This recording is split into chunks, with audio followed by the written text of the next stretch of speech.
계속해서 세 분과 함께 이야기 이어가도록 하겠습니다. 네. 홍석준 전 국민의힘 의원, 신현영 전 더불어민주당 의원, 그리고 배종찬 인사이트K 연구소장 나오셨는데요. 다시 한번 인사드리겠습니다. 네, 어서 오십시오. 예, 그 방향을 어디로 갈 것인가? 차기 정부가. 근데 그게 가장 중요한 게 그래서 인사가 가장 궁금한데. 그렇죠. 국무총리하고 비서실장은 지금 내정된 분들이 이름이 나왔죠. 예, 아직은 기사화된 거기 때문에 사실 인사는 만사라고 뚜껑 열어봐야 아는 거 아니겠습니까? 그리고 사실은 결정되기 전까지 무성한 하마평이 있기 때문에 그 과정에서의 물망에 오르는 사람들은 많을 텐데 여러 사유로 인해서 결국에는 발표를 해야지 되는구나 하는 게 바로 이 국정 운영에서의 인사라고 얘기할 수 있을 것 같습니다. 때로는 가끔씩 이렇게 패를 보여서 흘리기도 하면서 약간의 여론에 그런 검토를 받기도 하는 전략도 있긴 한데요. 지금 이재명 정부 같은 경우에는 워낙에 시간이 없기 때문에 빠르게 시급하게 해결해야 되는 것. 첫 번째로는 비상경제 TF를 만들어서 경제, 민생을 활성화시킨다. 두 번째는 결국에는 트럼프와의 외교 관세 협상이 있지 않습니까? 그렇기 때문에 외교 안보 라인에서의 전문성 있는 그런 분들을 인사를 해서 결국에는 빠르게 트럼프와 연락을 하고 또 미팅도 하고 이런 방식으로의 외교의 그런 안정화 이런 전략들을 지금 구상하고 있을 걸로 예상이 됩니다. 네. 네. 홍 의원님 어느 때보다도 지금 힘이 없어 보이시는데요. 오늘 뭐 여러 방송을 했기 때문에 이게 피곤해서 그래서. 지난주하고도 좀 이게 그 분위기가 좀 다른데요. 그러면 지금 이제 여야가 바뀌고 있고. 근데 사실 이제 선출직에 나간 사람들 가장 기분이 좋을 때가 당선되는 순간입니다. 이재명 후보도 오늘이 최고 기분이 아마 개인적으로는 좋을 것 같지만 이제 오늘 또부터 이제 해야 될 일들이 많은데 이제 인사부터 해서 여러 가지 해야 될 일이 있겠죠. 그런데 저는 조금 전에 또 말씀드린 것처럼 국무총리를 지금 보도된 대로 김민석 지금 현재 의원으로 했을 때는 뭐 여러 가지 실질적인 어떤 뭐 반대도 있겠지만 국무총리라는 자리가 수많은 어떤 행정각부의 어떤 자리를 뭐 통할하는 그런 거기 때문에 절대적으로 경험이 필요하거든요. 그런데 지금 역대 총리를 보더라도 다 행정의 경험들이 있으신 다 분들입니다. 특히 윤석열 전 대통령 같은 경우도 한덕수 총리를 내정한 것도 노무현 대통령 때 총리도 했고 했던 여러 가지 어떤 경륜을 통해서 어떤 통합하려는 그런 어떤 시도를 보였는데 과연 그렇게 끝까지 김민석 의원을 이제 밀어갈 수 있을까 하는 그런 좀 생각도 들고 또 지금 가장 먼저 해야 될 게 이제 경제보다도 먼저 이제 군사 부분에 대해서 먼저 대통령으로서 이제 보고를 이제 받으면서 현재 어떤 여러 가지 어떤 안보적 어떤 상황이라든지 군 경비 태세라든지 이런 것도 이제 먼저 좀 확인을 좀 해. 국방장관도 공석 아닌가요? 그렇습니다. 지금 공석인 장관들이 굉장히 많이 있죠. 뭐 그런 어떤 차원이고 또 지금 서둘러서 뭐 장관들을 이제 스크린하고 이제 추천받고 결국은 대통령 혼자서 일하는 게 아니지 않습니까? 결국은 행정부의 모든 결정은 국무회의에서 결정이 되는 겁니다. 그렇기 때문에 지금 일정 기간 동안은 지금 이제 윤석열 정부의 장관들과 동거를 할 수밖에 없는 그런 어떤 상황인 것이죠. 이제 그런 와중에 또 오는 게 뭐냐면은 사업적인 문제가 옵니다. 그 연기됐던 공직선거법 파기환송의 항소심이 또 6월 18일 날 오고 뭐 본인의 일은 아니지만 직접적 관계되는 이화영 전 부지사의 불법 대북 송금이 지금 현재 항소심에서 7년 8개월 받았는데 그것이 이제 대법원 확정 판결을 내일 이제 떨어지게 되는데 뭐 99.99%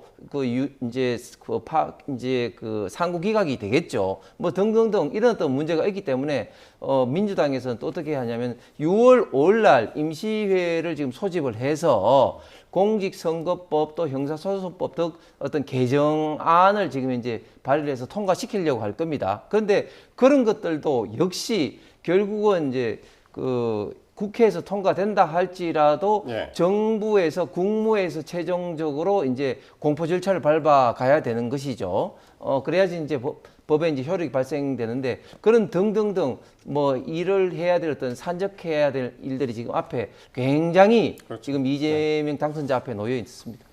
짧게 좀 말씀하실래요? 예, 그래서 시민님. 6월 5일 본회의에서의 안건은 아직 확정이 되지는 않았습니다. 그렇기 때문에 뭐 어떤 부분에 있어서 뭐 법 개정이 되는 부분에 있어서는 아마 정무적인 판단을 좀 해야 될 것으로 보이고요. 다만 확실한 거는 그동안 미뤄놨던 많은 우리 국정에서의 특검들이 있습니다.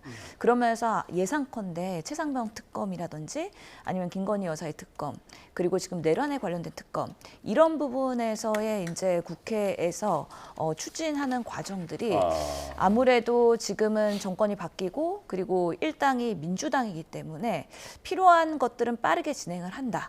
이런 방식에서의 우선순위를 6월 5일 본회의 안건으로 아마 어떤 것들을 국정의 우선순위로 그리고 대한민국의 그런 진실 규명과 과거의 정리가 필요한지가 간접적으로 내비쳐지지 않을까라는 생각이 듭니다. 네. 그러니까 이제 아까 이재명 후보가 그때만 해도 이제 후보였는데 그 당선 소감 네. 얘기할 때 여의도에서 첫 번째 사명이 내란 극복이라고 했는데 그게 그렇게 연결이 되는 그럴 걸 수도 가능성이 있네요. 있죠. 예, 네. 그렇기 때문에 계속 캠페인하면서도 내란에 대해서는 아직 내란이 끝나지 않았다. 그런 부분에서의 뭔가 척결이 필요하다는 얘기는 계속했습니다. 그래서 이재명 후보의 그 키워드 검색했더니 유세 현장에서의 내란이라는 키워드가 가장 많이 언급된 부분이 네. 있지 않습니까? 네. 국민들께서는 그런 부분에 있어서의 내란의 정제에 대해서 물론 지금 형사 재판이 윤석열 전 대통령이 진행되고 있지만 그 외에도 많은 국무위원과 가담자들에 대해서는 진상 규명이 잘 되지 않은 부분이 있고 그리고 대통령실의 비화폰이 인재 확보가 됐고 실제로 국무위원들의 CCTV가 인재 확보되면서 뭐 최상목 아니면 한덕수 전 총리의 그런 국무회의에서의 문제점들이 드러나면서 지금 출국 금지된 거 아니겠습니까? 예. 그런 부분들이 속도를 내면서 조금 더 빠르게 척결될 필요가 있다는 부분에 있어서요. 그런 민주주의 회복을 위한 내란 극복은 첫 번째 아마 중요한 사항이 될 것으로 예상이 됩니다. 네, 배 소장님 보시기에는 무엇보다 먼저 풀어야 할 과제 뭐라고 보십니까? 그렇죠. 이제 그 당선인에서 바로 이제 취임식을 하자마자 임기가 시작됩니다. 네네. 중요한 것은 이제는 지지율이에요. 지지율이에요. 국민들의 지지를 받는 이재명 정부가 되느냐 아니냐가 중요한 것이고 네. 지금 차기 대통령으로서의 과제의 우선순위는 경통안입니다. 경제, 통합, 안보 이 부분이거든요. 근데 이제 대체로 지금 인사하는 것을 보면은 민주당 전현직 의원들이 거론되고 있는 것은 외부 인사 임명을 빠른 시간 내에 할 수는 없습니다. 그리고 이제 전현직 의원들의 경우에는 인사청문회도 빨리 신속하게 이제 통과할 수도 있는 것이고요. 그렇다면 이제 신속 운영팀에는 적합한데 통합 혁신에는 또 좀 다소 미흡할 수 있기 때문에 이런 부분들이 여론에 영향을 미칠 수 있는데 대체로 전개되는 과정들을 이제 오늘부터 이제 바로 들어가는 겁니다. 예상을 해보면 내란 심판, 그 다음에 정부 주도적 경제 회복, 또 더 균형적인 외교 안보 이런 부분이거든요. 그러니까 이런 부분에 대해서 얼마나 지지율을 잘 충분히 확보해서 가져가는 이게 생명일 거예요. 네. 그러면은 국민들의 이제는 득표율이 아니라 여론의 지지율로 바로 바뀝니다. 그러면 이게서 이제 이재명 당선인이 대통령 신분으로서 얼마만큼 이 부분을 확보하느냐. 또 하나 대두되는 인물이 뭐냐면 트럼프 대통령과의 관계입니다. 이게 네. 한미동맹뿐만 아니라 또 통상 외교로서 이게 우리 경제와도 직접적인 영향을 줄 수 있거든요. 이 부분에 대해서 어떤 식으로 이제 7월 달에 줄라이 패키지가 있기 때문에 이 부분에 대한 대응을 하느냐. 마지막으로는 상당히 이제 지금 이재명 후보 시절의 공약들을 보면 상당히 노동자들의 비중을 두고 있습니다. 네. 그리고 원전 에너지와 관련해서 에너지 믹스와 관련해서는 좀 더 원전보다는 또 신재생 에너지 쪽에 힘을 싣고 있는데 이런 부분에 있어서 기업들, 경영자 여기하고의 적절한 조화가 이루어질 수 있느냐 이런 부분들이 이재명 당선인에서 바로 대통령으로서 이제 임기가 시작되기 때문에 이런 부분에 있어서 국민들의 어떤 평가와 단기간 내에 바로 평가와 성과로 이어져야 네. 되기 때문에 지지율로 어떻게 연결되느냐가 가장 중요할 것으로 보입니다. 그러니까 우리가 이재명 정부의 향후 오늘부터의 이재명 정부를 예상할 때 문재인 정부를 생각하지 않을 수가 없는 게 그때 한번 전철을 겪었었잖아요. 근데 그때 대통령직 인수위원회 역할을 했던 국정기획자문위원회라는 걸 구성을 해가지고 그때 국무위원들도 거기서 좀 그 조합을 하고 그러지 않았었습니까? 이번에는 어떨까요? 이번에는 어떻게 될지는 조금 더 오늘 취임식 이후에 그런 브리핑을 들어봐야 될 것 같은 생각이 드는데요. 사실은 문재인 대통령 때도 그렇게 인수위 없이 됐기 때문에 전철을 삼아서 사실 지난 캠프에서의 조직할 때 뭐 성장과 통합도 있었고 다양한 방식으로의 뭐 K 이니셔티브 브레인들을 사실 캠프에서 많이 담아서 영역별로의 그런 정책적인 기조가 다음 정권에서의 우리가 해야 될 일이라는 그런 준비를 해왔던 겁니다. 그렇기 때문에 캠프에 많은 역할을 했던 인사들이 실제로 국정에서의 영입이 되는 과정들이 지금 순차적으로 일어날 거라고 생각이 들기 때문에 그런 부분에서의 진행이 어디까지 됐는지는 조금 더 확인을 해봐야 된다. 왜냐하면은 사실은 이런 투표가 종료되고 이 기표가 하는 과정에서 사실 인사라는 문제가 새어나온다는 것은 매우 민감한 부분이기 때문에 네. 거의 많은 사람들이 어떻게 진행되고 있는지 대부분은 모르고 있는 상황입니다. 그런 부분들이 이제는 어떻게든 뚜껑이 열려야 되는 시점이 이제 취임식 바로 이후가 되지 않을까라는 생각이 듭니다. 네, 어제 본투표에 나선 유권자들도 이제 차기 대통령에게 바라는 점으로 사회 통합, 경제 안정을 가장 많이 꼽았다고 하는데요. 이제 야당이든 보수 진영의 역할도 여기에서 좀 중요할 것 같은데 사회 갈등 어떻게 해소해야 된다고 보세요? 예, 그렇습니다. 지금 뭐 거의 대부분 국민들이 방금 앵커께서 말씀하신 이슈, 즉 사회 통합과 경제 안정 그리고 이제 안보에 대해서 뭐 가장 중요하게 생각할 수밖에 없는 것이죠. 그래서 이재명 당선자 민주당 정부가 이런 것들을 잘 해야 되는데 참 걱정스러운 게 지금 현재 이재명 당선자가 이야기하는 그 속에서 굉장히 지금 상호 충돌이 일어나는 것이죠. 무슨 말인가 하면 이재명 당선자가 첫 번째 내란 어떤 종식을 이야기를 하고 그 다음에 이제 경제라든 이런 어떤 이야기를 하는데 저는 이것을 보면서 문재인 정부 때 적폐청산 시즌2다 또 이런 어떤 생각이 들지 않을 수가 없는 것이죠. 왜냐하면 지금 이미 내란은 정리되는 단계고 이미 검찰, 경찰에 의해서 사실은 이제 재판이 진행되고 있는데 좀 전에 신의원님 말씀하신 것처럼 이제 각종 특검을 통해서 이제 본격적으로 다시 이제 한다고 이제 하지 않습니까? 그렇게 되면 이게 과연 어느 범위까지 어떻게 불똥일지 아무도 지금 모르는 상황인 거죠. 예를 들면 이런 겁니다. 예를 들면 조희대 대법원장 관련해서도 지금 이제 조희대 특검법도 지금 발의를 했는데 이것도 역시 또 내란 어떤 종식으로 이제 모든 것을 다 연결을 할 수가 있습니다. 우리가 문재인 정부 때 적폐청산이라는 것으로 인해서 1,000명 이상이 이제 수사를 받고 200명 이상이 이제 감옥에 가고 또 많은 사람들이 수사 도중에 극단적인 선택을 하게 되는데 뭐 이런 것들은 명백히 국민통합과는 완전히 상충되는 어떤 그런 개념인데 이런 것들을 어떻게 해 나갈 것이냐. 진짜 어떻게 보면 아주 극소수로 뭐 핀셋으로 이것을 처리할 수 있을 것인지 이런 것들은 굉장히 좀 의문이 들고 저는 지금 이준석 후보 같은 경우도 지금 이제 그 의원 제명안이 지금 됐거든요. 그래서 저는 이런 것들 내란 어떻게 보면 뭐 극복이다 이런 식으로 해서 무자비하게 정치적으로 반대하는 이런 어떤 사람들 세력까지도 공격할 수 있는 그런 어떤 무기로 악용될 수 있는 사례가 될 수도 있다. 그런 것들을 우리가 이미 문재인 정부 때 하면 봤기 때문에 그런 것들을 저는 권력을 잡았다고 해서 마음대로 휘둘러서는 절대 국민 통합으로 갈 수도 없고 또 국민들로부터 지지를 받을 수도 없다고 생각합니다. 이 부분이 참 중요한 것이 이른바 이 톨레랑스를 이제 관용과 포용을 얼마나 발휘하느냐가 중요한 것이거든요. 그러니까 2차 대전 이후에 프랑스에서 이제 독일에 부역했던 것을 처단할 때도 프랑스에서 가장 기준으로 삼았던 것이 이제 톨레랑스입니다. 참 쉽지는 않죠. 왜냐하면 선거에서 이긴 정치 세력의 입장에서 보면은 우리는 엄단해야 돼 이렇게 생각할 수 있지만 사실 그렇게 돼서는 국민 융합, 국민 통합으로 가기는 어렵거든요. 그럴 때 필요한 것은 결국 이 내란 심판은 필요하지만 우려도 있을 겁니다. 그렇다면 범위를 어떻게 규정하느냐 참 중요할 거예요.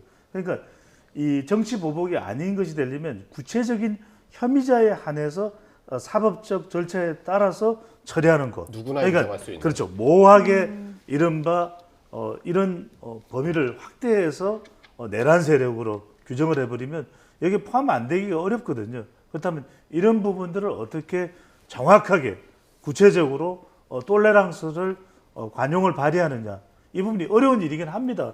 이런 선거에서 이겼는데 우리가 승자야 이렇게 할 수 있지만 그걸 오히려 적절하게 안배하고 조절할 수 있느냐가 사실은 이재명 정권의 가장 이 성공의 기준이 될 수도 있다는 점에서 좀 유념을 할 필요가 있을 것으로 보입니다. 네. 네, 신 의원님. 뭐 예, 덧붙이실 중요한 말씀. 말씀이라고 생각을 합니다. 그래서 권력이 완급 조절을 잘 할 때 사실 국민에게 더 지지를 받을 거라고 생각을 하기 때문에 칼을 무조건 휘두르는 방식이 아닌 정말 국민의 눈높이에서 국민 주권자들이 이 정도는 해야 된다. 그리고 이거는 문제가 있기 때문에 꼭 고쳐야 된다라는 부분에서의 내란의 그런 특검을 통해서 진상규명과 처벌자의 그런 책임을 묻는 방식으로는 진행이 될 텐데 예. 이재명 대통령께서도 후보 시절에 이제 정치 보복 안 한다 그랬어요. 네. 정치 보복할 시간은 너무 아깝다. 민생 경제 하기도 바쁜 시간이다라고 분명히 말씀하셨기 때문에 그런 부분에서의 어느 경계선까지의 그런 부분들을 적극적으로 해소할 것이냐는 매우 중요하다. 그렇기 때문에 당선인 연설에서도 민주주의 회복을 위해서 국민이 주권자로서 국민 눈높이에 맞는 그런 정책들을 많이 얘기하셨기 때문에 우선 내란 극복에 대해서는 국민 공감대를 바탕으로 해서 진행될 것이라는 말씀을 드리고 싶고요. 특히나 윤석열 정권에서 노동개혁, 교육개혁, 의료개혁 한다고 너무 일방적으로 몰고 나가면서 결국에는 성공한 개혁이 하나도 없습니다. 개혁 과제들이 분명히 있습니다. 사법개혁, 그리고 검찰개혁, 의료개혁 여러 가지 방식들이 있는데 개혁 과제보다는 이재명 대통령께서는 그 민생 경제에서의 우선순위, 국민이 먹고 사는 문제, 잘 사는 문제 이런 부분에서의 우위를 두면서 아마 정권 초기에는 국민들의 지지 그리고 실력을 유능하게 보일 수 있는 방식으로의 네. 정책적 우선순위를 아젠다 설정을 잘 할 것이다. 예. 그런 면에서의 더불어민주당의 그런 정치적인 경험과 국정 노하우는 충분히 있다라는 말씀을 드리고 싶습니다. 이재명 당선인의 임기가 5년이죠. 예. 그쵸. 그래서 이제 2025년 6월 오늘부터 이제 시작해서 네. 2030년 6월까지인데 이 얘기를 왜 하냐면 이제 개헌 얘기를 하고 싶어서 그러는데 개헌과 관련해서 이제 다른 후보들이 보통 임기 단축 개헌 이 얘기를 많이 했습니다만은 이재명 후보는 이제 그건 아니었고 4년 연임 대통령 4년 연임제 이걸 내세웠었잖아요. 그렇죠. 예. 개헌을 하게 되면은 실제로 개헌을 진행하는 그 정권에서는 적용이 안 됩니다. 그렇기 네. 때문에 다음 정권부터의 개헌이 반영이 되는 부분이고요. 실제로 더불어민주당에서는 4년 연임제, 즉 한 번 당선되고 나서 다시 출마해서 8년까지 할 수 있는 것. 네. 그리고 만약에 떨어지면 다시는 트럼프 같은 모델처럼 나중에 나올 수 없는 그런 모델을 얘기했고요. 지금 국민의힘에서는 4년 중임제를 얘기하지 않았습니까? 예. 그런 면에서 개헌에 있어서의 필요성의 공감대가 이루었다라는 면에서 87년 체제 개헌이 이번 5년 동안에 차기 정부에서는 분명히 성과를 내야 되는 부분이다라고 예. 생각이 드는데 분명히 개헌특위 만들어지고 국회 내에서 소통이 이루어져야 됩니다. 어떤 방식의 개헌이 어디까지가 필요한지 그리고 실효성이 어디까지 있을 건지에 대해서 당연히 국민의힘과 그리고 더불어민주당과 뭐 개혁신당 등등 여러 그 당들이 소통을 하면서 합의할 수 있는 지점까지의 개헌이 될 것이기 때문에 아직까지는 4년에 대해서 중임으로 갈지 연임으로 갈지에는 결정이 되지 않았다. 다만 현 정부의 그 임기는 5년은 지금 보장된 거라는 거 명확하게 말씀을 드리겠습니다. 국민의힘에서도 이 개헌 문제는 상당히 눈여겨볼 것 같은데. 네. 이미 이재명 후보가 당선이 확정됨으로써 개헌 문제는 이제 저는 이제 완전히 물 건너갔다고 봐야 됩니다. 허허. 왜냐하면 자 생각해 보십시오. 일단 4년 연임제든 중임제든 그거 중요시한 게 아니라 이제 그 임기를 어떻게 이제 맞추냐 문제인데 만약에 5년을 다 하고 그 다음에부터 논의를 하자 하면은 누가 거기에 대해서 책임 있게 논의를 하겠습니까? 그렇기 때문에 지금까지 수많은 어떤 개헌 논의가 있었지만 대선 공약으로 당선되고 난 다음에 그 이슈가 사실은 허지부지 되면서 반복되는 게 지금 한두 번이 아니죠.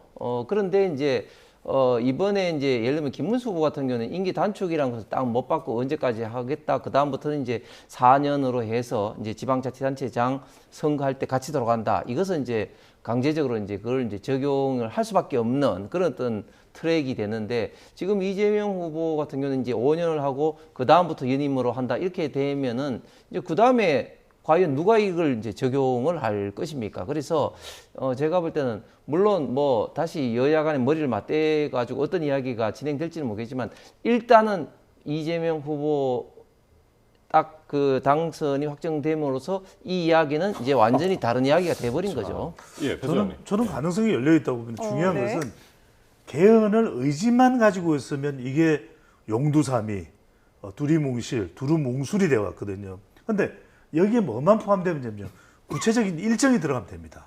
구체적인 일정. 일정이. 그러니까 이제 이재명 당선인이 취임사에도 개헌에 대한 의지와 함께 구체적인 일정. 예. 지방선거 2026년 지방선거일까지는 지방선거 투표일까지는 이 관련 내용을 협의하고 확정하고 지방선거 1년 뒤에 지방선거 그러니까요. 말씀하시는 거예요? 네. 그렇습니다. 그럼 빠르게 진행하면 예. 주민투표로 국민투표로 진행을 하겠다. 이걸 밝히면 되고 이것과 관련해서는 당선인이 대통령으로서 바로 임기를 시작하기 때문에 여기에까지 신경 쓰기가 구체적으로 쉽지 않습니다. 그렇다면 이 권한은 국무총리와 새로 이제 뽑히게 될 민주당의 당대표에게 정권을 위임을 하게 되고 그러면 이것을 야당과 적극적으로 진행하면서 일몰제 아까 제가 말씀드렸던 대로 빠르면 지방선거까지 일몰제를 반드시 한다. 그 다음에 정 안 되면 2028년 국회의원 총선. 네네. 예, 총선 선거일까지는 하겠다. 이렇게 하면 되고 많은 사람들이 이제 지금 이재명 당선인에 대해서 이 4년 연임에 대해서 의심하는 게 뭐냐면 그렇게 해놓고 연속적으로 안 하면서 또 한 차례 그럼 장기 집권 되는 거 아니냐는데 그러면 개헌 내용에 한 문구만 포함하면 됩니다. 한 차례 4년 연임 뭐 중임이 될지 여기다 한 차례만 넣으면 됩니다. 한 차례 원 타임 이것만 넣으면 되기 때문에 예. 저는 얼마든지 이런 의지 플러스 구체적인 일정이 들어가면 가능할 것으로 보입니다. 배수장께서 지금 말씀하신 그 계획, 스케줄, 청사진 이거 한번 그 이야기 한번 하지 않았나요? 4년 연임제 이야기하면서. 실제로 지금 빠르게 된다 그러면 지선에 될 수도 있을 텐데 저는 총선에서의 가능성이 더 높다고 생각합니다. 왜냐하면 2028년. 예, 실제로 1년 만에 개헌을 합의한다는 거는 쉽지 않은 부분이고요. 상당히 당마다의 이견이 있고 어느 법위까지 하자라는 부분에 있어서 뭐 선거제도 개혁이나 아니면 세종 이전까지도 논의할 수 있는 부분이기 때문에 어디까지의 합의점이 가져갈지는 조금 더 지켜봐야 되는 것이고요. 특히나 오늘의 그런 대선의 결과를 통해서 사실은 보수의 지형이 상당히 많이 바뀔 겁니다. 그래서 책임론 공방이 분명히 있을 것이고요. 국민의힘 내에서는. 그리고 이준석 후보를 포함해서 지금 건강한 보수로의 개편이 되지 않으면 정말로 지금 보수가 오히려 더 국민들한테 멀어질 수 있는 리스크가 있기 때문에 저희는 예상컨대 국민의힘도 뭐 비대위 체제로 갈지 아니면 정당대회를 할지 모르겠지만 리더십이 제대로 구축이 돼야 개헌 논의도 할 수 있다. 그런 면에서 상당히 좀 시간이 걸릴 거라고 보이고요. 당장 이제 인선이 발표가 되면은 이제 인사청문회를 해야 되지 않습니까? 그렇기 때문에 국회는 빠른 시간으로 여러 가지 회의들이 일사불란하게 돌아가야 된다. 라는 면에서 해야 될 일들이 상당히 산적해 있기 때문에 개헌만 붙잡고 있는 건 아니어서 아마 좀 충분한 시간 논의를 통해서 아마 28년 정도가 가능성이 더 높아지지 않을까라고 예상을 해봅니다. 홍 의원님 왜 웃고 계세요? 아니 그러니까 방금 이제 배 소장도 말씀했지만 자 이제 2026년 지방자치 선거를 할 때 선언을 한들 그게 제가 볼 때는 무슨 이제 의미가 있자는 거죠. 그리고 방금 신원이 말씀하신 것처럼 지금 이제 딱 임기가 이제 시작이 되면 대통령이 딱 임기가 시작되면은 이 그 개헌 이슈가 블랙홀처럼 이제 빨려 들어가기 때문에 집권하게 되면 사실은 그런 논의를 하는 것도 그렇게 쉽지는 않은 상황이 되는 겁니다. 그리고 아마 하고 싶지도 않을 겁니다. 그렇기 때문에 지금까지도 수없이 개헌 논의가 됐지만 집권을 하면 또 그 이야기가 용두사미로 되는 게 어디 한두 번이 아닌 것이죠. 가장 중요한 거는 결국은 개헌의 어떤 용두사미가 되는 블랙홀 같은 큰 파급력도 있지만 결국은 집권한 대통령의 임기하고 직접적으로 맞물리기 때문에 결코 이게 쉽게 굴러갈 그런 사안이 아닌 것이지 단지 이제 파트너로서의 어떤 국민의힘의 어떤 전열 정비가 됐다 안 됐다 이런 상황하고는 저는 전혀 어떤 의미가 없다. 지금 현재 민주당이 지금 압도적인 다수를 점하고 있는 상황에서 민주당의 어떤 결심만 확고하면 그냥 따라갈 수가 있는데 아마 집권 여당부터 민주당부터 그런 어떤 논의를 저는 하지 않을 거라 생각합니다. 용두사미가 될지 또 취임사에 이런 관련 내용이 나올지 좀 지켜보기로 하고요. 말씀하신 것처럼 이제 국민의힘도 좀 전열 정비에 들어가야 할 텐데요. 새로운 뭐 비대위가 들어설지 전당대회는 또 어떻게 될지 김문수 후보는 당권 도전 가능성은 있을지 좀 궁금한 게 많습니다. 예,